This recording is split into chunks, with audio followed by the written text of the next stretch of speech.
Hello and welcome to our Kindness Resource Fair. I'm Sarah Bazemore. I'm the School Counseling Specialist at the Virginia Department of Education, and I am joined by Miss Lauren Kirshner. She is a school counselor at Central Elementary School in Amherst, Virginia, and is also a VSCA board member. Lauren has done some incredible things with kindness at her school, and today she's going to specifically speak to what she has done in regards to the Great Kindness Challenge. So Lauren, take it away. Thank you so much, Sarah. I'm really happy to be able to share this with everyone. I am Lauren Kirshner. I'm at Central Elementary, and 2021 will be the fifth year that we will participate in this event.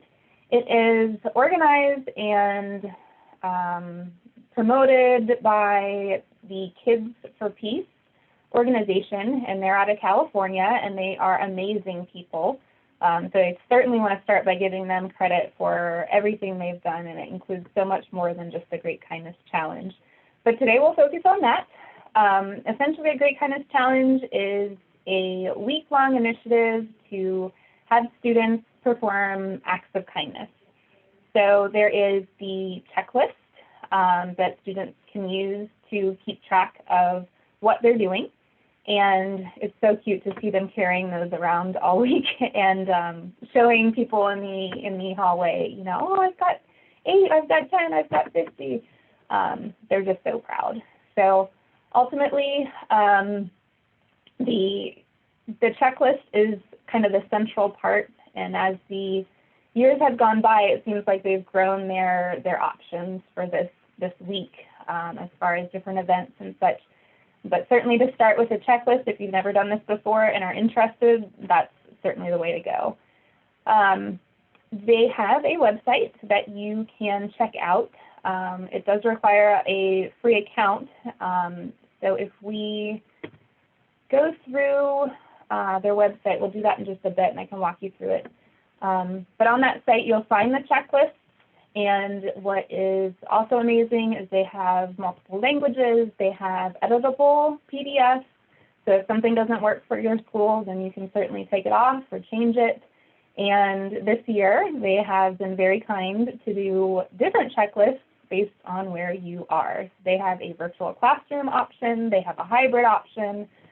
These people are just amazing. So it'll be a little bit different this year, depending, but they have, I think, anticipated everything that anyone could and are ready to kick this off. So it's typically the last week in January, but they say you can obviously hold this whenever works for you and your school. So we have the free account, and I have an account already, so let's see what it pulls up. Please log in. So if you haven't already, you'll just click the sign up button, enter your information, and it wants me to update, but that is my stuff, so we'll just leave it like that. Wonderful. Okay. So the first thing that you can do is go up to the tools, Great Kindness Challenge tools. Certainly the COVID-19 spiel, in person or online, they've got you covered. So the virtual classroom edition, we are not virtual, we are in person 4 days a week. So for those of you who would need that option, it is there for you. And this is the one I'm choosing, on campus with social distancing. Most of the activities on the original checklist are still here, but definitely thinking of us and wanting to make sure everybody stays safe. So the toolkit includes everything you need to know, and again, it includes multiple activities and certainly press releases, anything that you can imagine that you would want to do this week, they have got you covered. But we'll focus on the checklist today, and it is pretty much pre-K-12, which is nice. Being in the elementary setting, they do have this junior version, which I've used pre-K through second grade, and that's worked pretty well. The acts of kindness are listed in kind of like a bingo card format. they've got their masks on this year, but safely invite a new friend to play. So just 12 things there, place for their name, and depending on how you want to do it at your school, you can have them turn this in. We've done that in the past. I've just made a box in the main office to drop your checklists in at the end of the week. They have a store, but we have in the past given just Kindness Matters pencils. They were affordable for us. So anybody who turned in a checklist, whether or not they completed all the tasks, were recognized on our morning announcements and also given their Kindness Matters pencil. The social distance. Sorry, Lauren, did you order those pencils through them, or was that something you ordered through a different, you did? Yes, this is through. Those are really cute. I've never seen those. Yeah, so they're here at the store. Okay. T-shirts, stickers, you can buy posters of the checklist. We're a pretty small rural school, so the pencils were really exciting to me. But certainly you don't need a pencil. Yeah, themselves, they bring joy to everybody. Yeah, that's awesome. Yeah, thanks for asking. So the hybrid edition checklist is here. They have tools in Spanish. So what I typically do is send home the family letter that they have here, an info flyer for the teachers, for the staff at your school, the checklists themselves. But like I was mentioning, these other tools here, a save the date for your school Facebook page, parent letter with date, without date. These are the kind of things that obviously we as counselors love because we don't have time to make these ourselves, right? So they are here for you. If you want to do a kickoff assembly rally, there's the script for that. Plan your weekly events with their template here. Teacher kindness kit letter. This is something that I do typically use, and we don't have too many, so I can prepare a bag for each homeroom teacher with the checklists in it and the events for the week, any other details or information they might need to help facilitate. This is relatively new, the reflection ideas and worksheets. So, if you do a morning meeting and want to use these that week, here are your press releases, media alerts. In combination with the Great Kindness Challenge, they have a fundraiser, a service project, a global service project that we have participated in here at Central for the last couple of years. Essentially, there has been a student featured from around the world, so different year, different country, and different cause. So last year and then again this year, they're going to do Kind Coins from Mexico.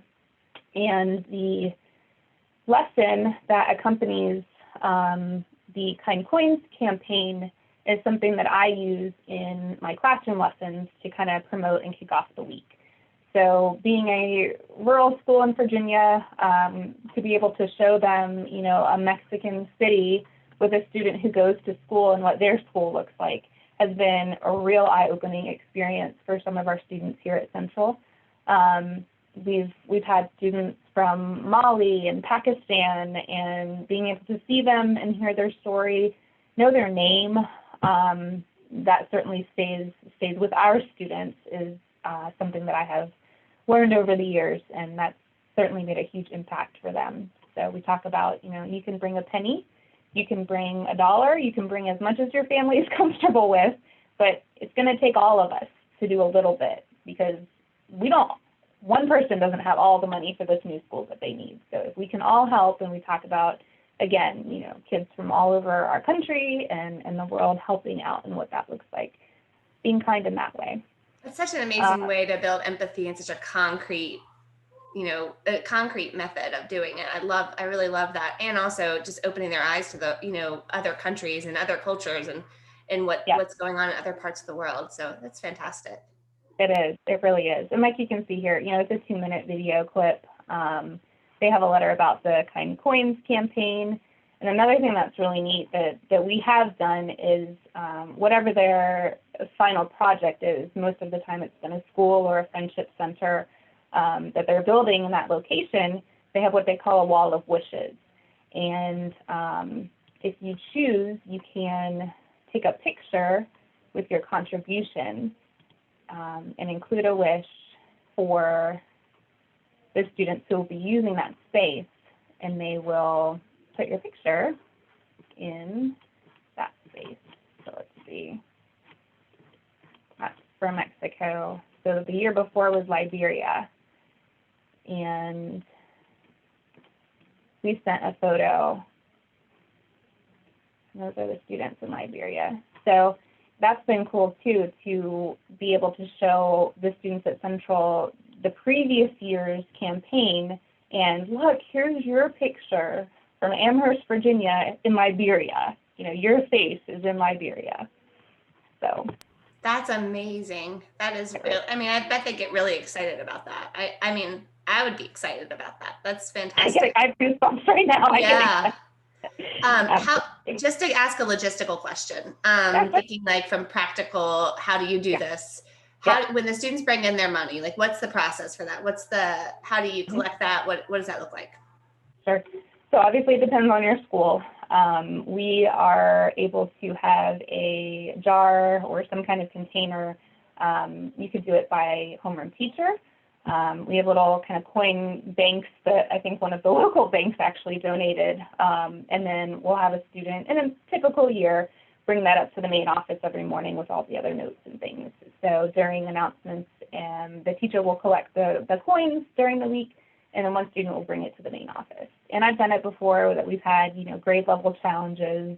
So whichever grade level brings in the most over the course of the week, they're the class that gets their picture sent to the Wall of Wishes. However you want to do it, it's certainly very flexible. But that's what's worked for us. Counting coins, if you've done any kind of fundraisers before, it can be a bit tedious, but if you have help, certainly enlist any helping hands that are available and willing. But it's so fun to announce the totals on the morning announcements the next morning, and in first place, Mrs. Bazemore's class, great job. So they all get. Do you actually hand count the coins? Yes. Oh my gosh. So yeah, I did something similar, and we just we did it based off of like looking at the grade level buckets who looked like they had the most, but then we just took it to the bank and ran it through that machine. I was never out. Your devotion is real, Lauren. Well, that's amazing. We're not raising thousands of dollars. Obviously, yes, depending on the amounts that you have, the amount of students, the amount of change. Yeah. Do what works for you. But we've also had classrooms count before they bring it down, and they write on the top on a sticky note like what the total was for their class, and that made it really easy too. And a lot of the teachers liked that because it was almost like a morning activity for some of the students. So that's also a way to do it. Depending on the size of your school, counting the coins could be not a big deal or a really big deal. Right. Well, and tie it into math. Let's graph it. Yesterday we brought in $1.50, and today, however, get that buy-in, right? Yeah, a lot of my teachers turned it into like a lesson, and when we did it, it actually really, and I wish I could say I did it on purpose, but it corresponded with the second grade money unit, and so it was perfect. My second grade teachers were thrilled because they were able to just and counting real money is so meaningful to students. I will say something that happened at my school that was really unexpected, but something that had never happened before when we were collecting coins for a cause. I had a student bring in $100 cash bill. Yeah. And it was fantastic, and we were very excited, but handling that was very different. So that was something I hadn't addressed with teachers before, was if it's a larger sum of money, what you do. We were nervous that the student hadn't asked their parents, so we called to make sure, like, are you sure you want to donate this? Yeah. So that's something to think about as well, because we were expecting that, and it was very generous, but it was a little scary to think about, a kiddo riding the bus with this $100 bill in his backpack. So anyway, something else to think about. That's a great point. I've definitely made some phone calls to parents, asking the teachers, who was this from? And most of the time, the family was aware, fortunately, and said, yes, That's a choice that they made. They have raised this money, and that just has brought me to tears in years past too. And I make sure with a student after talking, are you sure? Because yes, I want to do it. And that just, that's a huge part of our why, right? Is, right. teaching these students that it's about more than just us, about ourselves. About Yeah, others. it's amazing to see the kids step up in some major generous ways. I had a student bring in his birthday money one year, and I was like you, Yeah. are you sure? Yeah. Like, this is Yeah. wonderful, but are you sure? I don't want you to regret it later. So yeah, it's amazing. At the same time, talking about, we sell ice cream at our school on certain days in the cafeteria, and we talk about how kindness is free. You don't have to pay any money to be kind, and this is a choice, and certainly making sure that that's understood. But we've had kids bring in 2 pennies before and have celebrated that, because that's meaningful too. Yep. I think it's a good thing about being coins is that anybody can participate, and all participation is appreciated and welcomed. Absolutely, because every little bit helps, right? Yeah, good call. Oh, so yeah, the toolkit is phenomenal.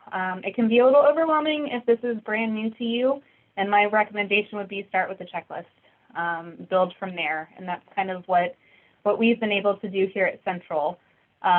There's a family edition that I also send home. That's certainly a great way to tie in your community as well. I do teach, I mentioned the Kind Coins video. I teach a lesson based off of that video.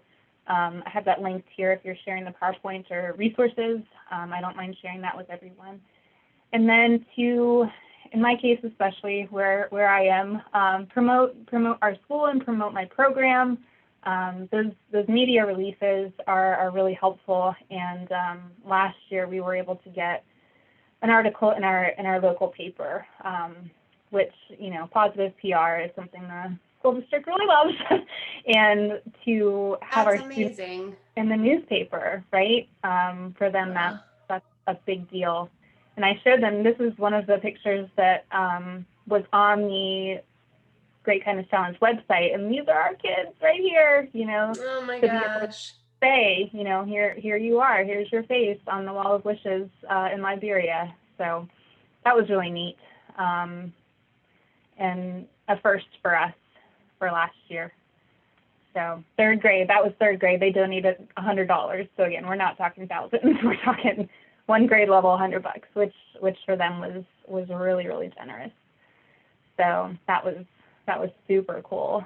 In addition to that, we had the trying to find the right word, the idea of going ahead and doing a school-wide heart photo.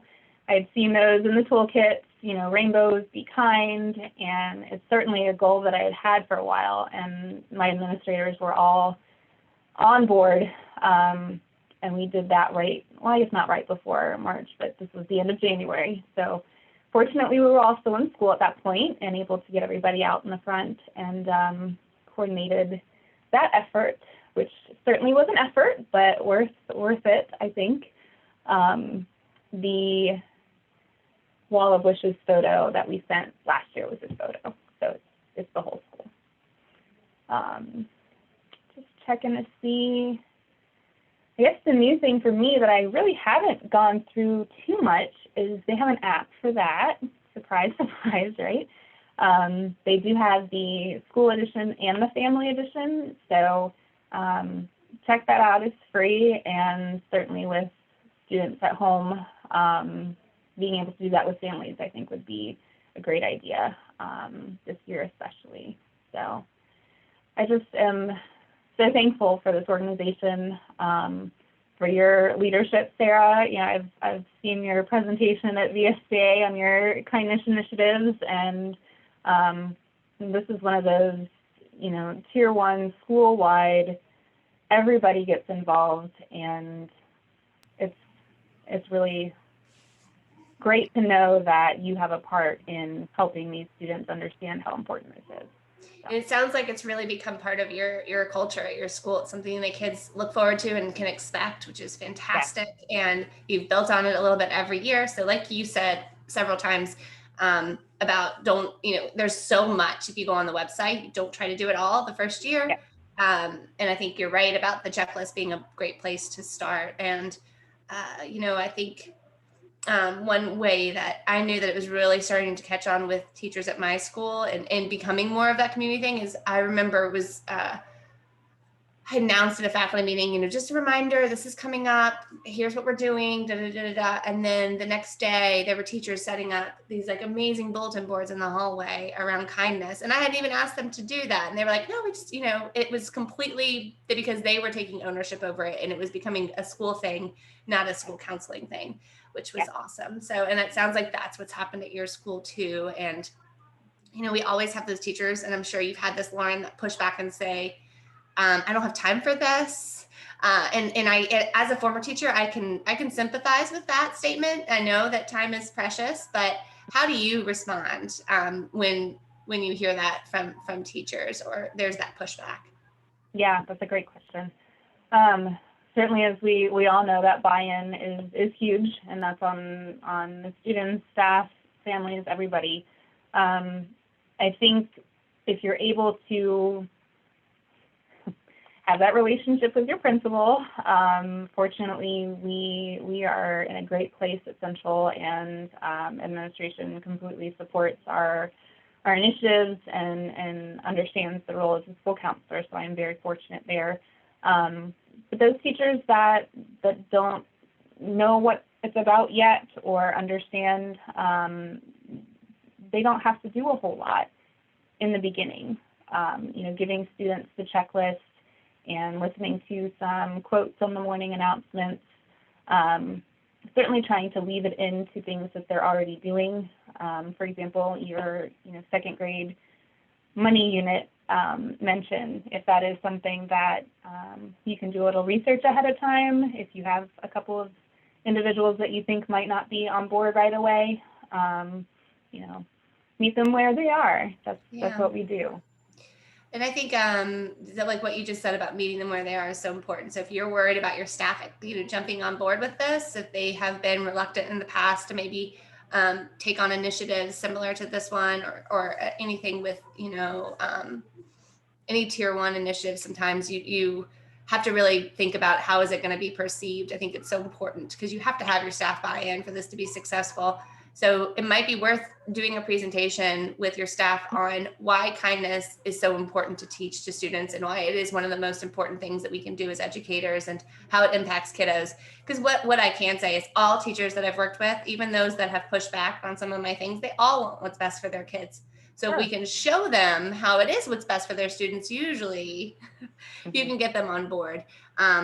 But like you said, it's meeting them where they are, recognizing, the level of stress in your building. And what I've seen with doing these is that teachers actually, it brings down their stress level because they really enjoy getting into this with their students. And it reminds them of why I signed up to be an educator. And it builds some pretty fantastic relationships. So I do encourage folks to not let, if there is resistance, not to let that stop you from pushing forward. So not at all. And Lauren, sorry, go ahead. That's okay. I was just going to say it's a pretty well-known thing. I mean, they've been on Good Morning America with this and that kind of thing too. So, it does help. Yeah, it's got that publicity already.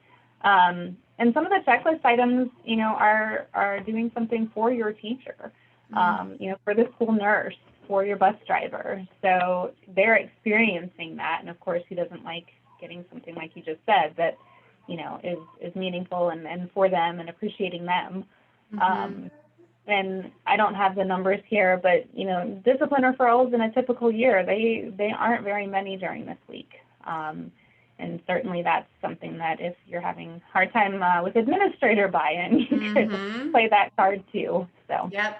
That was something that I remember when I was doing my results report for Great Kindness Challenge. It was the lowest discipline referral. I actually did it for a month. I did a kindness month. It was that month that had the lowest number of referrals out of any other month, which I thought was pretty exciting. So I do think it obviously has an impact, and we can show that with the numbers, right? Is there anything else, Lauren, before we wrap it up that you want to make sure that you mention or Anything that I interrupted you on and you didn't get to say? No, I could talk about this for hours, so I condensed it as best as I could. But I guess just don't hesitate to reach out to them. I've met and talked to Jill and Asia and a couple of the team members there. They're real people. They're very kind. So if you have questions or need any help. But I did want to ask, you spoke with them recently about something, right? I did. I'm glad you just said that. So actually, if you go back to the website really quickly, I was obviously a big fan of this when I was a school counselor. And then one time when I was looking at resources to put out for Kindness Week, I noticed that they had kindness certified state departments. So I reached out to them to find out what had to be done for us to be a kindness certified state department. And I was really excited that Virginia met the criteria for that. And so we are actually, I think if you scroll down, yep, there we are, right beside California. There's two of us, but we're there. So really excited about that. And yeah, they were lovely to work with and just fantastic people. So yes, I agree with you 100%. If you need support or if you want to, get some additional ideas or thoughts on things, they are a great place to communicate with, and they're very happy to help. Yes. And they started in California, so to be second there, that's amazing. And wanted to thank you, Sarah, for your support and work on getting us there. So it's pretty cool, coast to coast, right? Now they just got to fill in the middle a little bit, but we'll get there. Well, thank you, Lauren, and thanks for being willing to share with us. And I think that if anyone hadn't heard of this, hopefully they'll check it out now. And yeah, it's a great resource. One of my favorites, that's for sure. Absolutely.